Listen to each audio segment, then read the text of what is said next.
Dans une course à l'Europe extrêmement disputée, le Stade Rennais aura su réaliser un sprint final décisif en remportant ses 4 dernières rencontres de la saison. 5e avant leur déplacement à Brest, les Rouges et Noirs avaient leur destin en main pour atteindre l'objectif européen du club. Il fallait pour cela s'imposer au stade Francis Leblay, un contrat rempli grâce à une victoire 2-1.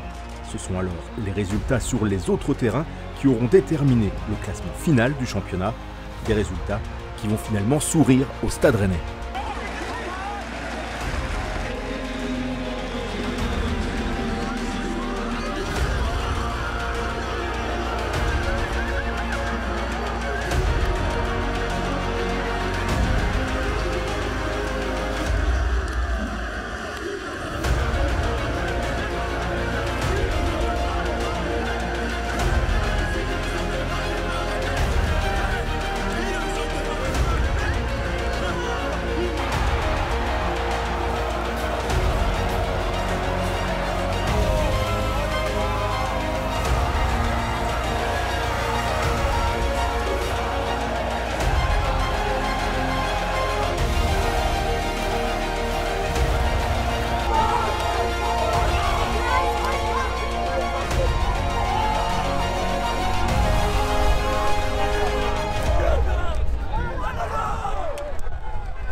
On imaginait gagner à Brest parce qu'on était sur la bonne dynamique.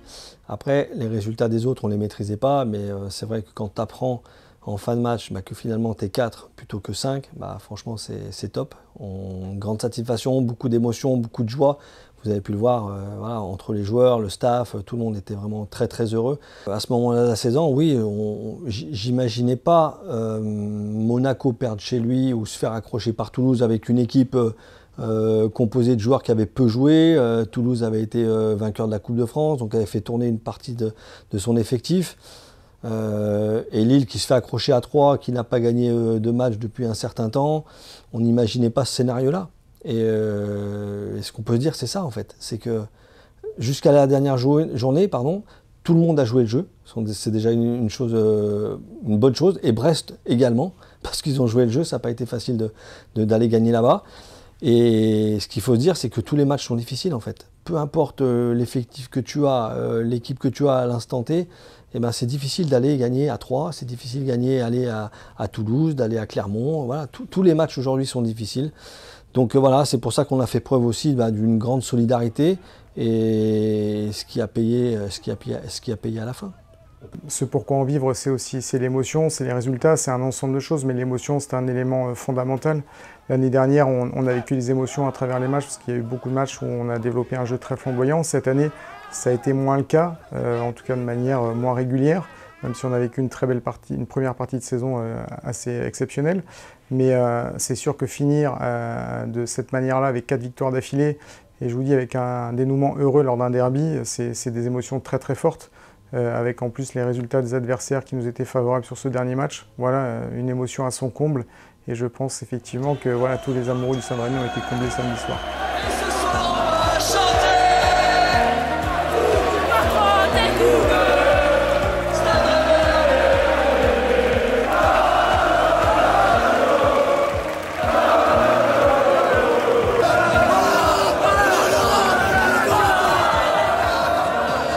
Un finish magistral et ce malgré un dernier tiers de championnat où le Stade Rennais aura d'abord soufflé le chaud et le froid. Une période pourtant abordée plus sereinement à la faveur d'une victoire probante face au Paris Saint-Germain lors de la 28e journée. Les Rouges et Noirs avaient alors rassuré sur leur jeu et leurs ambitions avant une nouvelle trêve internationale. Ce n'est pas un objectif de battre Paris en début de saison. Notre objectif, c'est un objectif final, c'est d'être bien classé en fin de saison. Mais c'est sûr que quand vous battez Paris à 2 reprises, en termes de prestige, en tout cas, c'est très très important. C'est sûr que ça marque davantage les esprits. Maintenant, on a l'habitude de le dire, un match c'est 3 points, que ce soit contre Ajaccio, Angers ou Paris ou Monaco, ça vaut toujours 3 points. Il y a le prestige qui change. Tout l'aspect médiatique évidemment qui est bien plus important sur un match contre Paris que sur un match peut-être quand on affronte une équipe dite de bas de tableau. C'est loin d'être anodin d'avoir pris 6 points contre Paris cette année. Alors on peut dire Paris est moins bien, Paris machin, mais bon à chaque fois qu'on a joué contre Paris, les meilleurs joueurs étaient sur le terrain. Donc franchement, c'est une vraie satisfaction parce que c'est pas se gargariser, se dire voilà, mais en tous les cas, ça montre justement que cette équipe-là, elle a un vrai potentiel, elle a des capacités. Maintenant, voilà, il faut essayer de rééditer ce même genre de match à l'extérieur comme on a fait à Paris, face à d'autres équipes, mais le contexte est différent. À Paris, c'est une équipe joueuse, il y a de l'espace. Quand tu vas à Clermont, quand tu vas dans des équipes un peu à 3, c'est toujours plus difficile parce que c'est des équipes qui sont beaucoup plus regroupées, qui peuvent te piquer en contre. Donc voilà, Paris c'est différent. Paris c'est une équipe qui nous convient parce qu'on aime être d'égal à égal dans le jeu. Et après, les opportunités font que tu as des occasions, tu les saisis. Et c'est ce qui s'est passé au parc avec Karl et avec Kali à la 44 ou à la 45. Voilà, ça a été, on a pu boucler le match très rapidement. Oui mais voilà, les résultats au retour de trêve ne seront pas ceux que l'on aurait pu attendre après un tel coup d'éclat, bien au contraire. Opposés à Lens au Roison Park puis en déplacement à Lyon, les Rouges et Noirs vont se faire piéger, enchaînant ainsi 2 défaites avant de recevoir Reims, une rencontre qui s'est alors présentée comme un match charnière pour les hommes de Bruno Genesio. Il y a eu des moments où il fallait... c'est incroyable parce qu'on a eu des moments à Lyon notamment, je me souviens que si on gagne à Lyon, je crois qu'on les met à 8 points. Et inversement, s'ils gagnent, ils reviennent à 3 points. Voilà, ça a été un peu le yo-yo, hein, entre guillemets, dans le championnat. Sur les équipes, je ne parle pas du premier et du deuxième, où Lens et Paris ont fait, entre guillemets, un cavalier un peu seul. Marseille a eu un degré moindre. Mais entre Monaco, Lille, Rennes, même Lyon, à un moment donné, on aurait pu imaginer qu'ils puissent revenir. Voilà, ça a été un petit peu le yo-yo, la bagarre. Et... à des moments importants, on n'a pas lâché. Je pense à Reims. Je pense à Reims, effectivement, où on gagne 3-0. Et ce moment-là, c'est un moment un peu charnière, voilà, où on ne doit pas se louper. Et Reims, ce n'est pas une équipe qui nous réussissait forcément par le passé non plus. Et on arrive à gagner assez largement, même si ça a mis du temps à se mettre en place, mais on a gagné assez largement. Et ça, c'est des moments aussi où Reims, je me souviens maintenant, ils sont sur une série incroyable, avec un entraîneur qui fait jouer son équipe, où tout le monde est dithyrambique face à cette équipe de Reims. Et nous, on est là et on craque. Voilà, on craque. 3-0. On a eu à faire front à d'autres paramètres auxquels on n'avait pas été confronté la saison passée. On l'a dit tout à l'heure, donc la Coupe du Monde, le nombre de blessés. Il a fallu s'adapter. On a mis parfois un peu plus de temps, mais de manière globale, le staff, les joueurs sont restés assez sereins avec le soutien de tout le monde au club.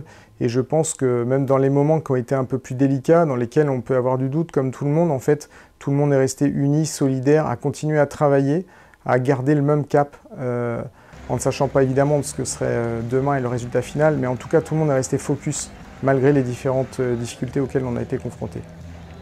Des Rouges et Noirs capables donc de se remobiliser pour un premier match capital remporté, malheureusement de nouveau suivi de contre-performances lors de déplacements à Montpellier puis à Nice. Une inconsistance dans les résultats qui a nourri les critiques d'observateurs, souvent trop pressés d'en tirer des conclusions. Je me souviens de certains matchs à Toulouse notamment où ce sont des erreurs individuelles. Je me souviens qu'à Lyon par exemple on mène 1-0, on fait une bonne première mi-temps. Si à la mi-temps il y a 2 ou 3-0, franchement ça ressemble au match de l'année précédente où on avait gagné 4-2 je crois, où on avait mené 4-0. Mais là à Lyon, je me souviens que les premières 45 minutes, on a 3-4 occasions nettes où on en convertit une, donc on mène 1-0. Et là derrière ça se dilue un petit peu, voilà, un manque de confiance et on perd ça. Après, on va perdre à Montpellier sur un match où on est en supériorité numérique, où on se prend un dernier coup franc en fin de match, ou avec un jeu de tête, un jeu aérien perdu, un manque d'attention. Oui, on a perdu un nombre de points trop important à l'extérieur pour pouvoir être en capacité, je vais dire, à lutter avec ceux qui sont devant nous aujourd'hui. Mais à la fois, on se dit, on n'était pas très loin. On n'était pas très loin.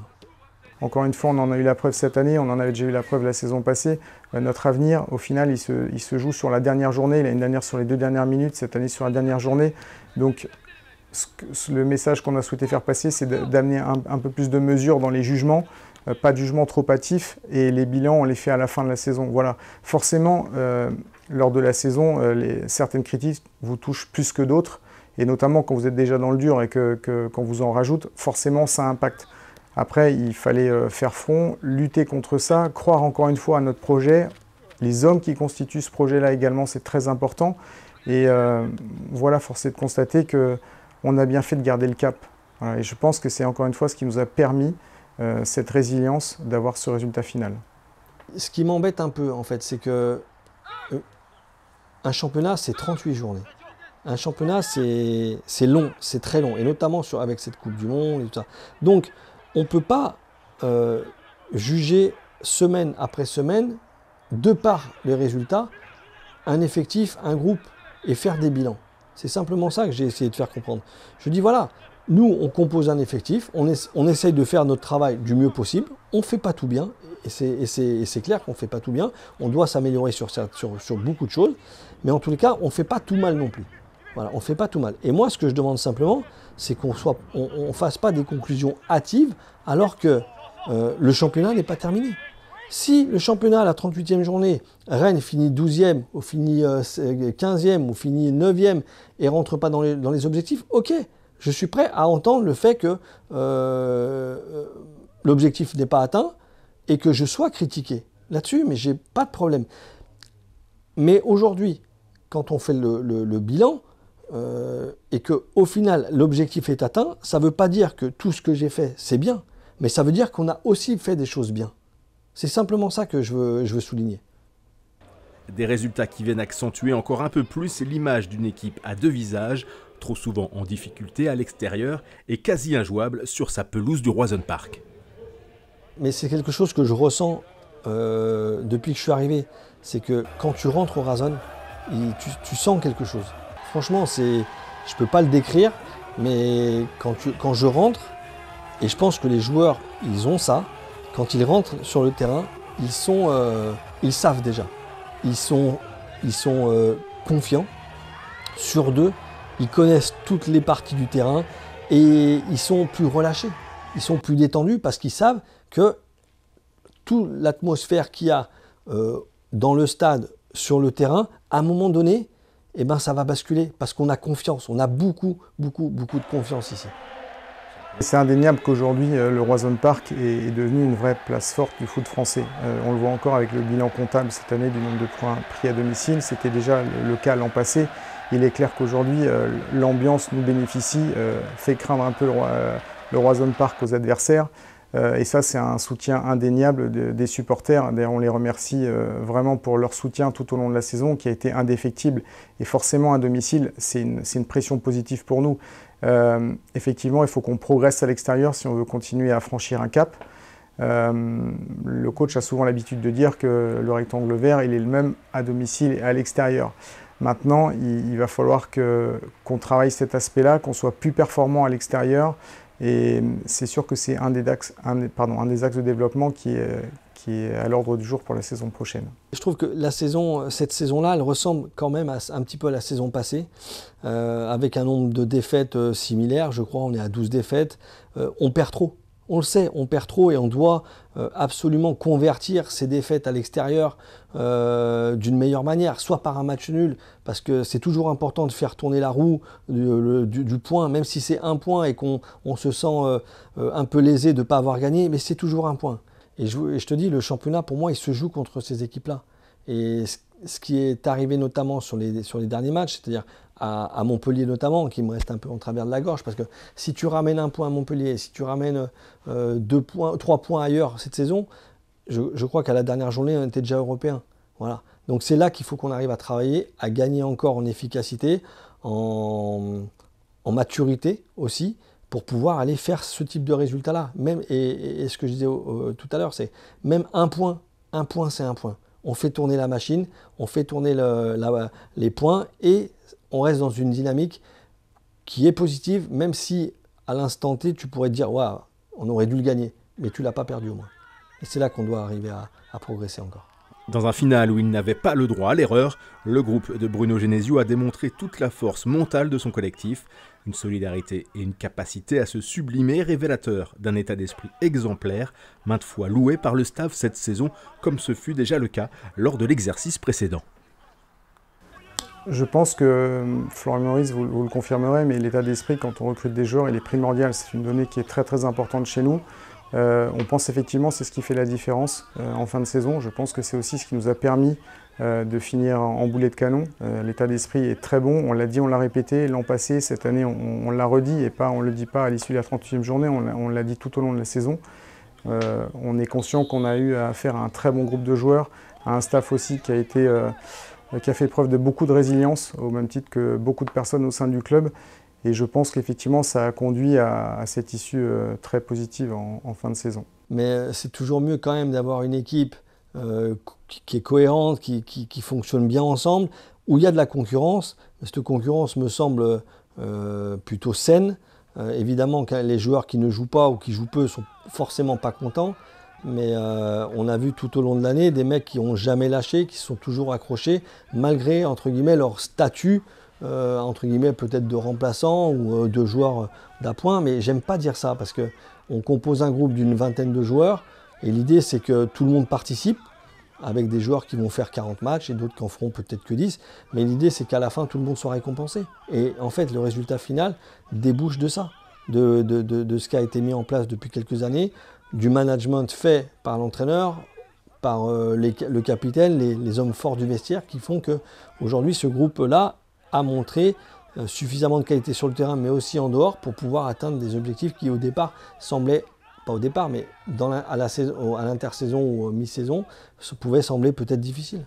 Malgré un calendrier pour le moins singulier, un nombre improbable de blessés et un championnat toujours plus concurrentiel, le Stade Rennais aura réussi à confirmer son statut avec un nouveau record de victoires et de points remportés sur une saison à la clé. Des statistiques forcément satisfaisantes, mais pas une fin en soi pour les dirigeants rennais, toujours motivés par une farouche volonté de progression. Je disais qu'on a perdu 12 fois. Donc si on fait le même style de championnat la saison prochaine avec autant de victoires et minorer les défaites et les transformer par des victoires ou des matchs nuls, on gagnera encore un nombre de points encore plus important. Et c'est là-dessus qu'il faut travailler. Mais d'ores et déjà, on peut dire que l'année est réussie. L'année est réussie, le club continue d'avancer avec des objectifs élevés et qui ne sont pas toujours faciles à atteindre parce qu'il y a de la concurrence, il faut en être bien conscient. Et ça, on est là pour ça, on est là pour continuer à travailler, à faire le job et puis continuer à avancer. C'est compliqué, non mais c'est clair que la concurrence, on parle toujours du Stade Rennais, mais la concurrence ne dort pas non plus. Enfin, aujourd'hui, on a fini derrière donc Paris, Lens et Marseille. Lens qui a surperformé, on peut les féliciter de leur travail parce que je pense que ça fait aussi du bien au football français. Après, ils n'évoluaient que dans le championnat, ils n'avaient pas la Coupe d'Europe à gérer, donc c'est quand même une donne qui est importante. On finit devant Monaco, Lille, Nice, Lyon. Donc c'est une vraie performance, encore une fois, pour la deuxième année d'affilée. C'est ça qui est important, la régularité est très importante pour moi. Maintenant, aller encore plus haut, on ne va pas s'en priver, c'est un challenge qu'on a envie d'atteindre. Maintenant, à nous de travailler encore mieux, mais pareil, la concurrence ne dort pas non plus. Donc ces clubs que je viens de citer seront encore là l'an prochain. Vous aurez peut-être un ou deux clubs qu'on n'attend pas et qui seront présents pour diverses raisons. Donc voilà, en tout cas, on a vraiment envie de revivre la Champions League, comme c'était le cas il y a quelques années à Rennes, même si avec la période du Covid, ça avait gâché beaucoup de choses. Mais un objectif, avoué ou inavoué, c'est sûr que c'est un jour de la rejouer, cette Champions League. Voilà, donc l'an prochain, avec les nouvelles modifications réglementaires au niveau de l'UEFA, il y aura 3+1 qualifiés en Champions League. Voilà. L'objectif premier, ce sera d'être qualifié en Coupe d'Europe. Voilà, ça aujourd'hui, c'est quelque chose qui est acté au niveau du Stade Rennais. Mais si on peut faire la plus belle d'entre elles, il ne faudra pas s'en priver.